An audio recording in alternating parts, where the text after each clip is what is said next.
ഇനി നമ്മൾ ഹൈദരാബാദിലേക്ക് പോയാൽ അവിടെ ഡ്രഗ്സ് പാർട്ടി സംഘടിപ്പിച്ച സംഭവത്തിൽ 2 പേർ അറസ്റ്റിലായിട്ടുണ്ട്. പ്രായപൂർത്തിയാകാത്ത 22 പേരുൾപ്പെടെ 62 പേരാണ് പാർട്ടിയിൽ പങ്കെടുത്തത്.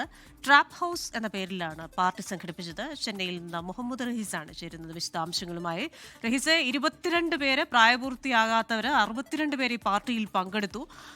ഈ ഒരു സംഭവത്തിൽ 2 പേർ അറസ്റ്റിലായിട്ടുണ്ട്. ഇവരിങ്ങനെ സ്ഥിരം പാർട്ടികൾ സംഘടിപ്പിക്കാറുണ്ടോ? ഇവർക്ക് എവിടെ നിന്നാണ് ഇത്തരത്തിൽ ലഹരി എത്തുന്നത്? ഇതുമായി ബന്ധപ്പെട്ട് കൂടുതൽ വിവരങ്ങൾ നമുക്ക് ലഭിക്കുന്നത് എന്തൊക്കെയാണ്?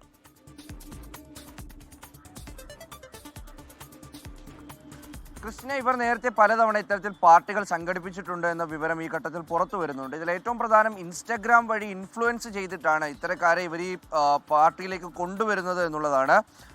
ട്രാപ്പ് ഹൗസ് എന്ന പേരിൽ ഇവർ ഒരു ഇൻസ്റ്റഗ്രാം പേജ് തുടങ്ങുകയും ആ പേരിൽ തന്നെയാണ് ഇവർ ഇത്തരത്തിലൊരു പാർട്ടി അറേഞ്ച് ചെയ്യുകയും ചെയ്തത്. ഇതിൻ്റെ ചില പ്രൊമോ പോലെയുള്ള ചെറിയ റീലുകളൊക്കെ പുറത്തു വന്നിട്ടുണ്ട്. ആ റീലുകൾ കാണുമ്പോൾ ഇത് എന്തോ വലിയ സംഭവമാണ് എന്നുള്ള രീതിയിലൊക്കെ മാസ് BGM കുത്തി നിറച്ച് ഈ സിഗരറ്റ് വലിക്കുന്നതിൻ്റെ ഒപ്പം തന്നെ മദ്യപിക്കുന്നതിൻ്റെയൊക്കെ ദൃശ്യങ്ങളൊക്കെ വളരെ ആകർഷകമായ രീതിയിൽ ഇങ്ങനെ എക്സിബിറ്റ് ചെയ്തുകൊണ്ട് അതിലേക്ക് ആളുകളെ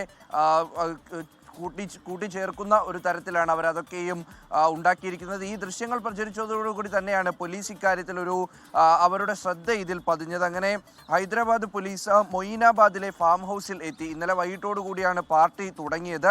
അങ്ങനെ ഫാം ഹൗസിൽ എത്തിയിട്ട് ഇവർ ഇത്തരത്തിൽ ഈ ആളുകളെ കസ്റ്റഡിയിലെടുക്കുകയായിരുന്നു.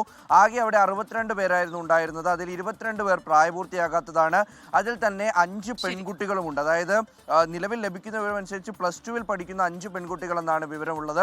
അപ്പോൾ അത്തരത്തിൽ പെൺകുട്ടികൾ ഉൾപ്പെടെയുണ്ട്. 2 പേരെ അറസ്റ്റ് ചെയ്തിട്ടുണ്ട്. ഇവരെ മെഡിക്കൽ പരിശോധനയൊക്കെയും നടത്തി വരികയാണ്. ക്രിസ്റ്റീന, ലോകത്തെവിടെയായാലും ഏത് സമയത്തും 24 വാർത്തകളും ഓഗ്മെന്റഡ് റിയാലിറ്റി പാക്കേജുകളും എക്സ്പ്ലെയിനറുകളും വിശദമായി കാണാൻ ഞങ്ങളുടെ യൂട്യൂബ് ചാനൽ നിങ്ങൾക്ക് സബ്സ്ക്രൈബ് ചെയ്യാം.